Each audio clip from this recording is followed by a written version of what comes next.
नेतृत्व एकत्र येतात ते ठरवतात आणि त्यामुळे साधारणतः जिथे एकत्र येता येईल पण येत असताना भाजप यांना बाजूला ठेवून एकत्र येणं हे केलं असेल तर ते योग्य आहे.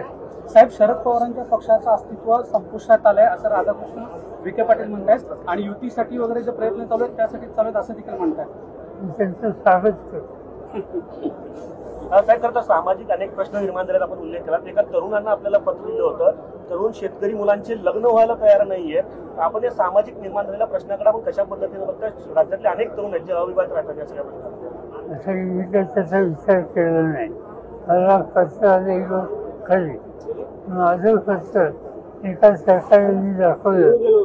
तुमच्याचे कोणीतरी उत्साही पत्रकार त्यांचे टेलिव्हिजनवर. पण ही गोष्ट खरी आहे की अनेक ठिकाणी बेकारी आहे आणि बेकारीचा परिणाम या तरुण पिढीच्या पुढच्या आयुष्यात होतोय ही तक्रार ऐकायला मिळते. साहेब, शेवटचा प्रश्न, विधानसभेला तुमच्या विचारामुळे या जिल्ह्यामध्ये 6 आमदार निवडून आलेले लोक तुमच्या पक्षाच्या चिन्हावर आले, पण निवडून आल्यानंतरची त्यांची जी भूमिका आहे ती वेगळी आहे. ती तुम्हाला दुःखदायी वाटत नाही का, किंवा तुम्ही त्याकडे कसं पाहता? आणि आमचा अनुभव वेगळी असं नाही. एखाद दुसऱ्या प्रश्नावर एखाद दुसरं वेगळं मत हे मानलं तर मी त्याचा फार खरं जाऊ शकतो. पण जे आमदार निवडून आले ते जरा धोरणाचा पक्षाचा विचाराचा प्रश्न येतो त्यावेळेला ते चौकशीच्या बाहेर नाही. साहेब, खरं तर भाजपकडून ज्या पद्धतीने राजकारण सुरू आहे, स्थानिक जे पक्ष आहेत, प्रादेशिक पक्ष, त्यांचं अस्तित्व संपत आलंय असं पाहायला मिळतं. बिहारच्या निवडणुका असतील, महाराष्ट्राच्या असतील, ज्या पद्धतीने त्यांनी निवडणुका लढलेल्या आहेत, कसं पाहतात?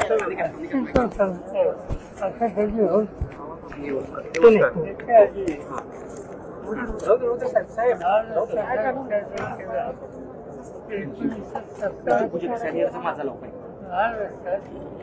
काँग्रेस तिचा पराभव झाला.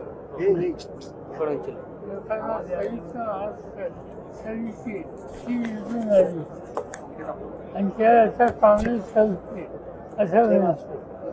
पक्ष असे चौकत नसतात, फेर उतार असतो.